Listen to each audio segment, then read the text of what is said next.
आप सभी का शैलेश अग्निहोत्री के चैनल पर एक बार फिर से बहुत बहुत स्वागत है। स्टूडेंट्स, हम लोग प्रॉब्लम सीरीज कर रहे हैं बेस्ड ऑन रिएक्शन मैकेनिज्म और इस सीरीज का ये 5वां क्लास है और यहाँ पर एक बहुत ही बेहतरीन सवाल इलेक्ट्रोफिलिक एरोमेटिक सब्स्टिट्यूशन पर आधारित आपके लिए लेकर आए हैं। तो चलिए देखते हैं किस प्रकार से सवालों को सॉल्व करेंगे। तो देखिए स्टूडेंट, आज का जो हमारा सवाल है वो ये आपके स्क्रीन पर दिख रहा है। आप इस सवाल में देख सकते हैं, यहां पर आपके पास ये सबस्ट्रेट, जैसा कि आप देख सकते हैं, इस सबस्ट्रेट में बेंजीन रिंग है, मिथॉक्सी ग्रुप लगा हुआ है और यहां पर एक चेन आप देख सकते हैं जहां पर 2 कायरल सेंटर्स भी आपको दिखते हैं और एक C double bond O group. इसको आपने लुईस एसिड AlCl3 के साथ रिएक्शन करवाया है। तो आप सबस्ट्रेट को देख सकते हैं, यहां पर एक Cl ग्रुप लगा हुआ है और आपने एक लुईस एसिड से रिएक्शन करवाया है। तो अब आप तक समझ चुके होंगे कि यह रिएक्शन फ्रीडल क्राफ्ट एल्काइलेशन का रिएक्शन है। स्टूडेंट, यहां पर आपको जो प्रोडक्ट मिल रहा है वो X है। यहां पर एक या एक से ज्यादा आपको मेजर प्रोडक्ट या प्रोडक्ट्स मिल सकते हैं। आपको अभी हम ऑप्शंस आपको दिखाने वाले हैं 4, उनमें से बताना है X के बारे में कौन सही बात कह रहा है। वहां पर एक या एक से ज्यादा ऑप्शन सही हो सकते हैं। तो आप सवाल को अच्छे से देख लीजिए और ऑप्शंस पर अगर चलें तो ये रहे हमारे ऑप्शन। पहला ऑप्शन है X एक मिक्सचर ऑफ डायस्टीरियोमर्स है। दूसरा ऑप्शन है X ऑप्टिकली एक्टिव मिक्सचर है या कंपाउंड है। तीसरा ये ऑप्टिकली इनएक्टिव है और चौथा ये एक रासायनिक मिक्सचर है।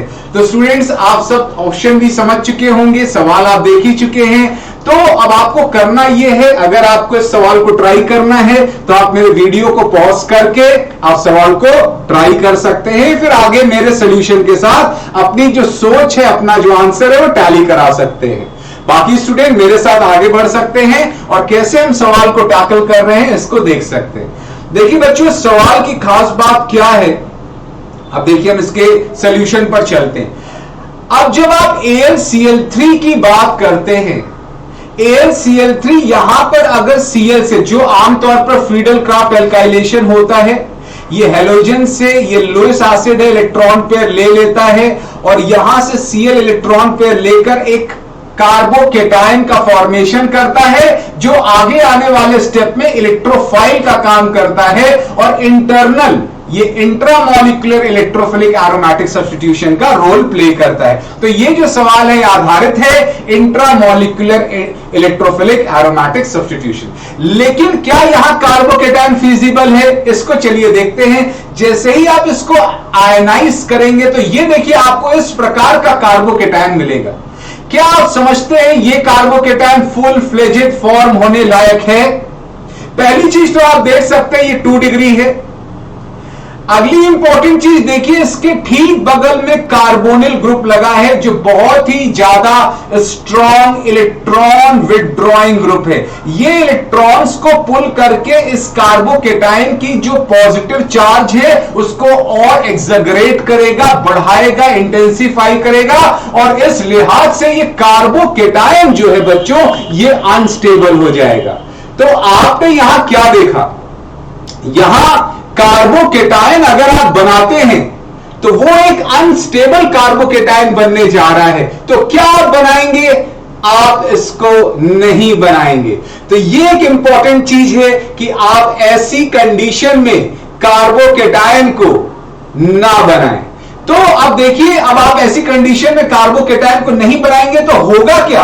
होगा बच्चों कुछ इस प्रकार से, यहां पर AlCl3 जाएगा, क्लोरीन का इलेक्ट्रॉन पेयर लेगा और इस प्रकार से एक एसिड बेस कॉम्प्लेक्स का फॉर्मेशन करेगा जो हाईली पोलर होगा। और ये जो आप एसिड बेस कॉम्प्लेक्स देख रहे हैं, ये Cl इलेक्ट्रॉन पेयर लेके AlCl3 की तरफ माइग्रेट करता हुआ और इस कार्बन से इलेक्ट्रॉन्स को फाइनली पुल करता हुआ, लेकिन फुल फ्लेजेड नहीं पुल करेगा। और यहां पर आप देख सकते हैं पोलराइज्ड कॉम्प्लेक्स में यहां पार्शियल पॉजिटिव डेवलप होगा और इसी पार्शियल पॉजिटिव पर ये जो रिंग है ये एक न्यूक्लियोफाइल का काम करेगी और ये जो न्यूक्लियोफाइल है ये इस कार्बन पर एक इंपॉर्टेंट बैक साइड अटैक करेगा। तो ये बहुत इंपॉर्टेंट इसकी केमिस्ट्री होने वाली है कि इस पोलराइज्ड कॉम्प्लेक्स में ये जो कार्बन है इस पर बेंजीन का जो पाई क्लाउड है वो एक अटैक करेगा बैक साइड। तो ये एक इंटरनली SN2 प्रोसेस भी आप सोच सकते हैं। अगली इंपॉर्टेंट चीज ये थी कि यहां देखिए, यहां कंट्रोलिंग, यहां पर जो पोजीशन है, आप सोचिए मिथॉक्सी ग्रुप जो है वो +M और +I ग्रुप हो, +M -I होता है, लेकिन +M हावी होता है, तो ये इलेक्ट्रॉन डोनेटिंग ग्रुप होता है, मॉडरेटली एक्टिवेटिंग होता है। तो ये ऑर्थो पैरा, ये देखिए ऑर्थो और ये पैरा। ऑर्थो पोजीशन आप देख सकते हैं ये वाली कितनी ब्लॉक्ड है, क्योंकि दो ग्रुप पहले से लगे हुए हैं आप बीच में। हम ये कह रहे हैं कि आप इधर क्यों नहीं जोड़ रहे हैं, क्योंकि यहां पोजीशन हाईली ब्लॉक्ड है। तो आपके पास ये जो पैरा पोजीशन होती है ये बेस्ट होती है, और यहीं से इलेक्ट्रॉन पेयर लेकर ये बेंजीन का कार्बन एक बैक साइड अटैक करता है, और जब अटैक करता है तो वहां पर एक वॉल्डेन इन्वर्जन होता है। तो ये बैक साइड अटैक से यहां पर एक इंपॉर्टेंट चीज होने वाली है, वॉल्डेन इन्वर्जन। क्यों वॉल्डेन इन्वर्जन हो रहा है बच्चों?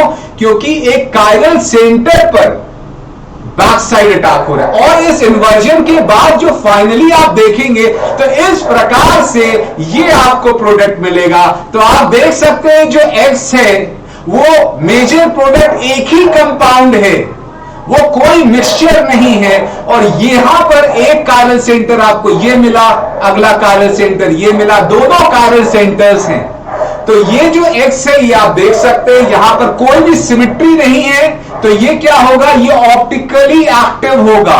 ये एक ऑप्टिकली एक्टिव कंपाउंड है, ये मिक्सचर नहीं है। तो ये ना तो डायस्टीरियोमेरिक मिक्सचर है ना तो रासायनिक मिक्सचर है, हालांकि ये एक ऑप्टिकली एक्टिव कंपाउंड है। तो चलते हैं अपने ऑप्शन के पास, देखते हैं कौन कौन से ऑप्शन हमारे पास करेक्ट ऑप्शन थे। पहला देखते हैं, X is a mixture of diastereomer, ये बिल्कुल गलत स्टेटमेंट है।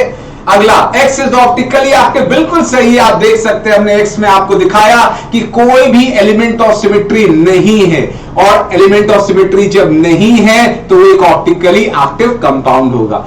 और ये ऑप्टिकली इनएक्टिव भी गलत जाता है, रासायनिक मिक्सचर ये भी गलत जाता है। तो फाइनली आपने स्टूडेंट्स देखा कि यहां पर सिर्फ एक ही ऑप्शन करेक्ट जाता है, और वो ऑप्शन है कि ये एक ऑप्टिकली एक्टिव कंपाउंड है। बाकी सारे ऑप्शंस गलत हैं। यहां से जो टेक अवे है, इस सवाल से जो टेक अवे है आप सभी स्टूडेंट्स के लिए, वो है कि जब एक अनस्टेबल कार्बोकेटायन, जैसा कि प्रेजेंट केस में था, 2 डिग्री होने था और बगल में एक इलेक्ट्रॉन विड्रॉइंग ग्रुप लगा था जो उसके प्लस चार्ज को इंटेंसिफाई कर रहा था, तो ऐसे केटायन को आप फुल फ्लेजेड मत बनाइएगा।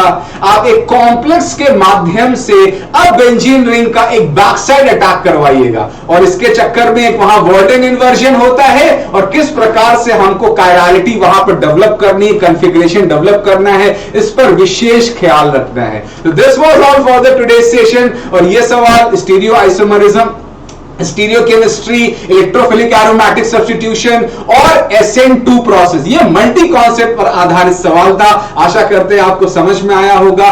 तो बहुत जल्दी मिलते हैं अगले किसी और विशेष टॉपिक या टॉपिक्स पर आधारित सवाल के साथ। इस बीच अपना बहुत बहुत ख्याल रखिएगा, अपने फैमिली का ख्याल रखिएगा। मिलते हैं। Thank you very much.